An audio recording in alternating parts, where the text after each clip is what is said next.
Hi, my name's Kelly and I channel my spirit guides, and I'm just sitting out here on the Willamette River meditating. I did 15 minutes of meditation just now, and I'm going to ask Loki and Anansi about trickster energy, the looking glass technology, and car shopping. I have to buy a car and I would like their advice on the most efficient way to get a car, knowing all of the details that are involved with buying a safe car that's not going to die in a year. So what's your advice on car shopping, and where should we search, and what should we do before we actually choose one? And trickster energy and looking glass.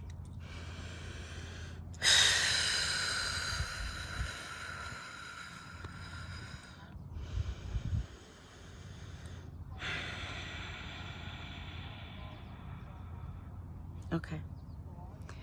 Dear Kelly, hi. Well, you're a hacker, okay? And as a hacker, one of the first things you learn is that your job is to see between the lines, is to see the patterns, is to see the system from a broad perspective, to see how it works, like from the eagle's eye perspective. So that that's how hackers can disrupt things easily, is that they see the bigger picture and they know where the Achilles heel is, because they know where the structure is sound versus like just a detail. When you understand a foundation of a building, then you know how to take it down. So when you understand the structure of the matrix, you know exactly where you could go unplug it from the wall and just take it all down right away. And trickster energy is a way of doing that, because in order to be it's like a magician, where you get people's attention over here, but you're actually doing something over here. And that's the magician. That's the trickster energy. It's kind of like magic, because you use distraction to keep them in a state of wondering or confusion. And then you can get around the structures of the matrix that would normally be very difficult to maneuver, okay? So it's like a shortcut, right? A shortcut is not following the rules. It's using a little bit of street smarts to do, okay? We don't want the book smart people winning the war, okay? Okay, if you just rely on your intuition, if you rely on your historical knowledge and facts that you've studied, that's like listening to AI. You're staying on the same timeline as you do that. The only way to advance timelines is to heal your karma by listening to your feelings and having insight into the blind spots in your mind that you don't want to look at about yourself because you feel guilty. Okay, there's nothing more repellent than the feeling of guilt, literally. That's literally where it all started. We felt guilty about abandoning our creator, and we projected a world outside of us that involves pain because we can't handle the guilt. So we give it to ourselves little bits at a time to keep ourselves punished, because we feel like we abandoned our creator subconsciously. That's what happened during the separation from oneness to duality. There was a massive explosion of guilt that projected into the Big Bang, an outward expression of everything internal. That's why it's a hologram. That's how it's that's how there are infinite fractals, because we couldn't stand the guilt. So there was an inversion created, duality. So trickster energy is a way of being in the fourth dimension, where you float in between realms to get through faster. Yeah, get to know it. Learn about surrealism. Enjoy the plant medicines. They'll teach you about it. And lighten up. The plant medicines help you laugh too. You need to be able to laugh at yourselves. You're taking yourselves too seriously. Laugh at yourselves more. It's the best medicine. Humility is the best medicine. Oh my gosh. I just saw a video about the divine masculine, and it was like, women, do you want men to be obsessed with you? Kill their ego. Kill their ego. Because they'll be like, I didn't want my ego, and I was trapped under my ego, and I didn't want it, but I was trapped. And then this woman came along, and like, she couldn't stand my ego. And so, that's how you want the right guy. don't feed his ego. See if he sticks around if you stop feeding his ego. That's the right guy. So, okay, Loki and Anansi, thank you for that. Okay, continue though about looking glass technology. Okay, so looking glass, it's a mirror, right? Well, looking glass technology is a version of AI, and humans 20 years ago, you didn't have the internet, something like that. How long has it been since you've had the internet? The 70s maybe was very beginning, in the colleges a little bit. Kelly remembered it in college before she felt it in her home. And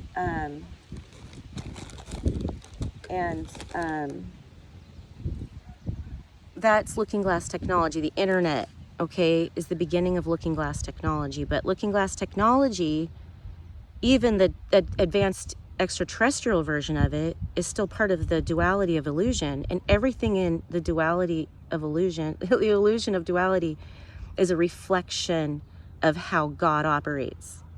But it's compartmentalized so you can see what it looks like. That's how God gave us free will. God, he, she, whatever, creator, source, created a dream of duality where we explore definitions of things, so that as we first learn the definitions, we later combine the definitions, and that's when you awaken and you start playing with the definitions of what humans have historically placed on things like lifestyle, family, relationships, how to make money, how to be a civilization. You're just in a place of history where this is what civilization looks like right now. But it's been different. Like, imagine actually being able to step into the 1850s. What would you want to do there? What would that be like, seriously, day to day? What are the joys they have back there? Maybe back there when they put their clothes out on the line, it was such a great experience to put your clothes out. I love it. Hand washing my clothes outside and then hanging it on the line is maybe one of the most joyful experiences I remember in my life. And I did it in Tunisia. They had a rooftop that was flat with clotheslines, and you just like bring a bucket. Do you bring the bucket up there? I don't know where I washed, or I didn't do it that often, just a couple times. Excuse me. But being in the sun in the morning and having your work done before 7 when you have your coffee or whatever you do, you want to wake up and you want to get something done before you sit and have your coffee, because it's so quiet and you're waking up slow. So you want to just do something that doesn't take a lot of concentration, you know. And washing laundry, it's like you're playing with the soapy water. It smells good. And then you've got so much satisfaction from seeing your clothes dry in the sun. I wasn't wasting electricity by using a dryer. So the fact that I was doing that after I experienced technology was powerful, but I didn't realize it at the time, how it was affecting my belief system to go through that. Okay.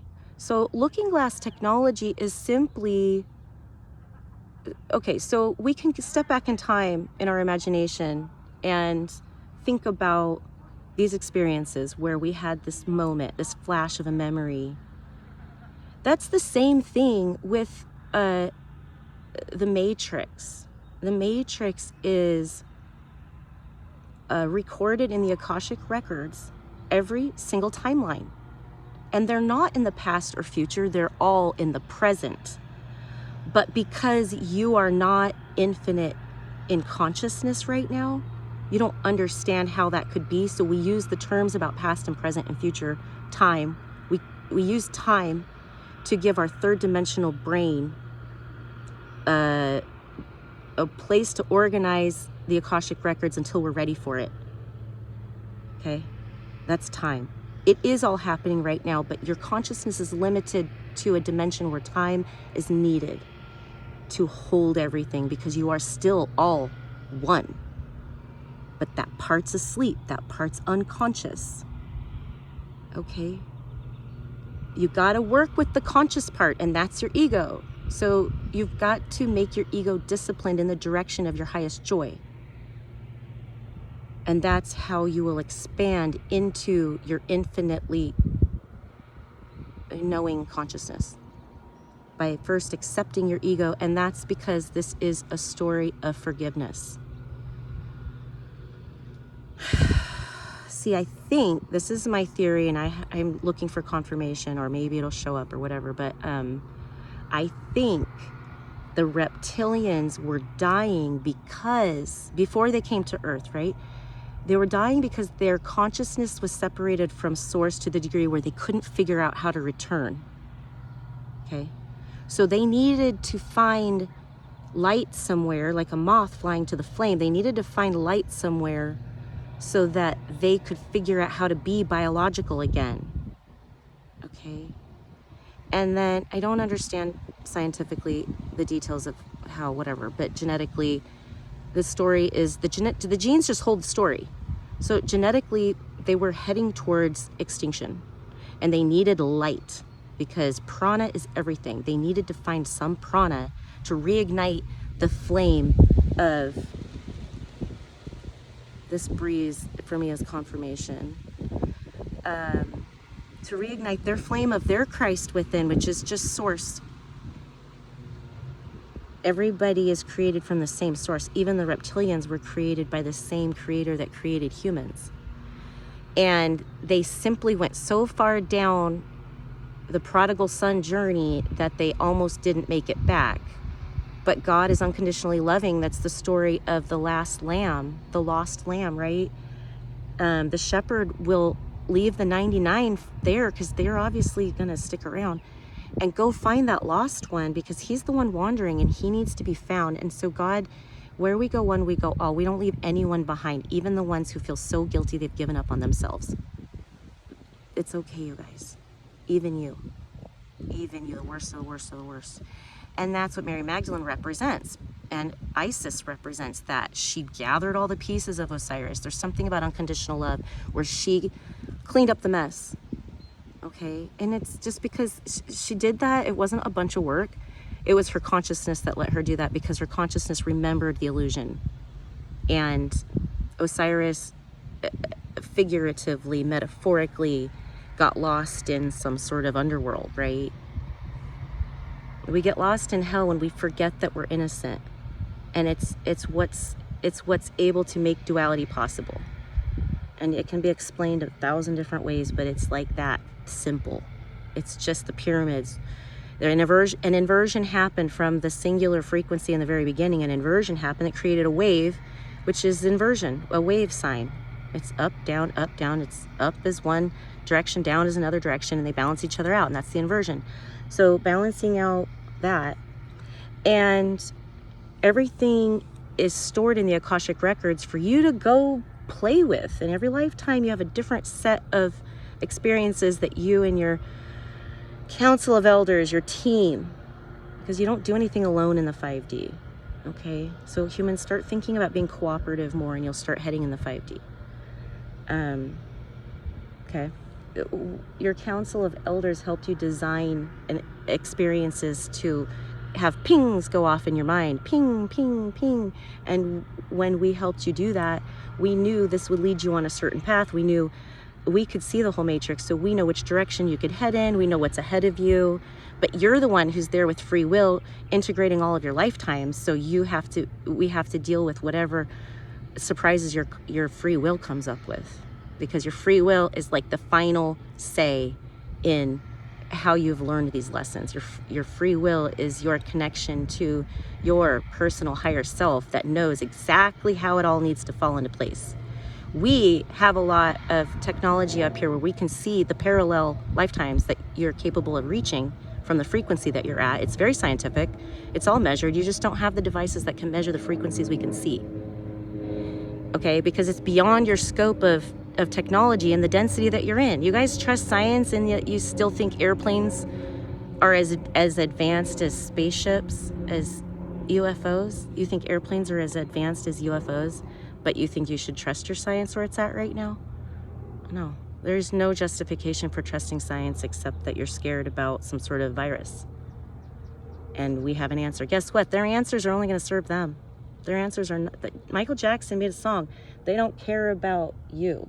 They don't care about us. What was that song?